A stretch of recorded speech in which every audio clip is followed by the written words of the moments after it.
Spycam adalah kamera yang digunakan untuk mengintai atau memata-matai orang tanpa pengetahuan mereka.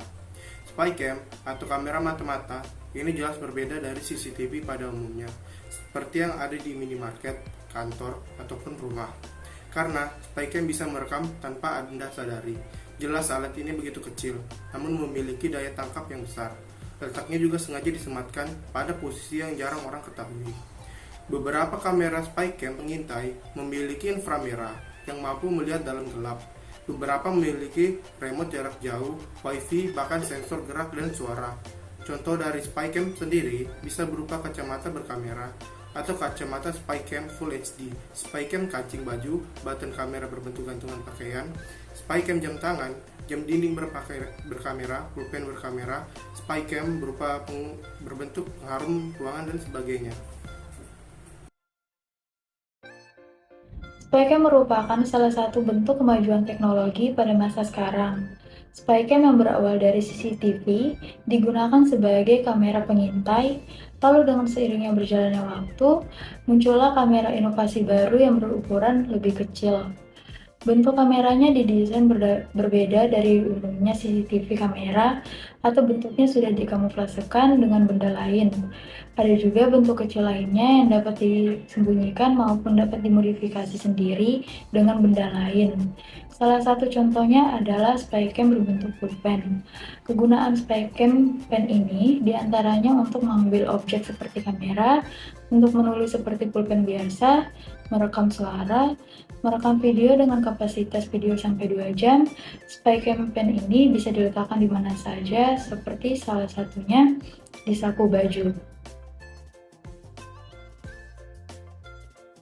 Kelebihan dari Spycam yang pertama tersedia dalam berbagai jenis. Spycam memiliki banyak sekali jenis yang dijual. Kita bisa memilih sesuai dengan fitur dan spesifikasi yang diinginkan, sesuai dengan budget yang kita miliki. Kelebihan yang kedua, mudah ditempatkan di mana saja. Spycam ini memiliki ukuran yang terbilang kecil, jadi tidak perlu khawatir saat memasangnya. Spycam ini sering dipasang di sudut-sudut rumah atau tempat-tempat tersembunyi. Kelebihan yang ketiga, mendapatkan pemberitahuan khusus. Spycam ini memiliki fitur khusus, yaitu memberikan pemberitahuan secara instan, baik melalui email maupun SMS saat terjadi sebuah pergerakan benda atau orang di dalam area yang dipasangi kamera. Selanjutnya, kekurangan dari Spycam. Kekurangan yang pertama, settingan dan konfigurasi yang terbilang sulit.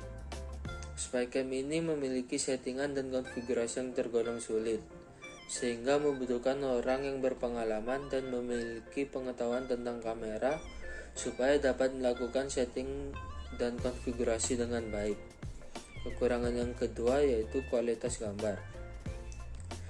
Kualitas gambar pada Spycam ini ditentukan oleh harga. Semakin tinggi harga Spycam, maka semakin tinggi juga kualitas gambar yang dihasilkan. Kekurangan yang terakhir yaitu harganya mahal. Spycam ini harganya tidak terjangkau karena terbilang mahal. Meskipun ada beberapa yang murah, namun kualitas yang dimiliki juga rendah.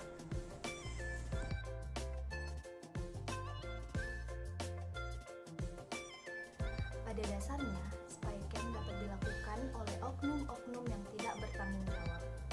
Pada beberapa kasus, Spycam kerap kali ditemui di tempat-tempat umum seperti hotel, restoran, lobi, maupun tempat-tempat umum lainnya.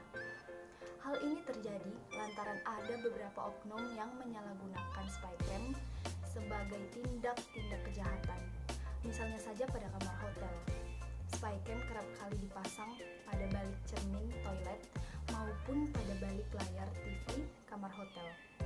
Hal ini bertujuan agar mereka, para pelaku, dapat mengintai sekaligus merekam apa yang dilakukan oleh para penghuni hotel. Khususnya saja pada wanita, mereka lah yang sesungguhnya menjadi target utama bagi para pelaku dalam insiden Spycam tersebut.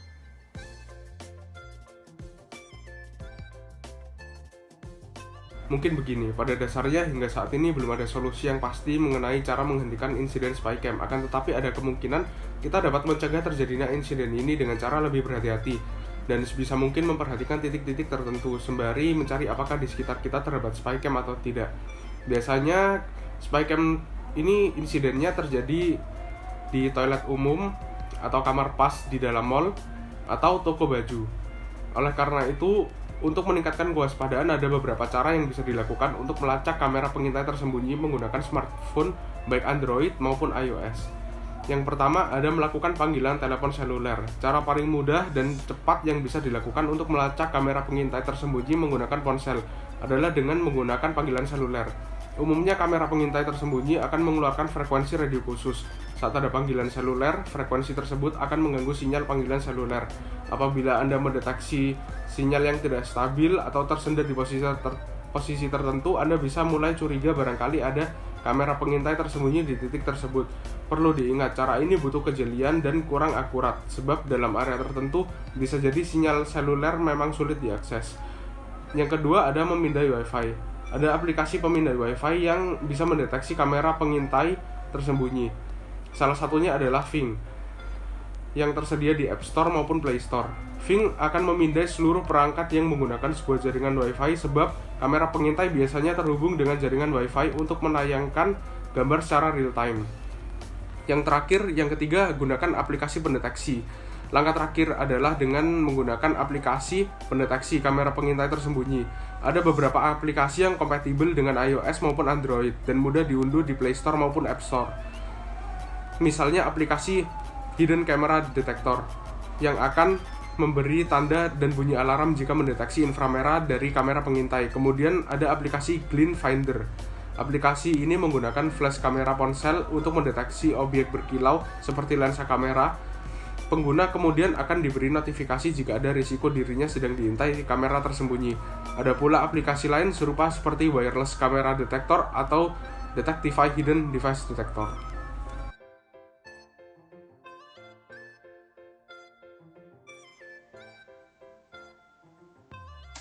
Jadi, menurut saya, dengan adanya insiden seperti spy cam ini, tentunya sangat tidak baik bagi kehidupan kita dan melanggar juga nilai-nilai yang ada pada Pancasila.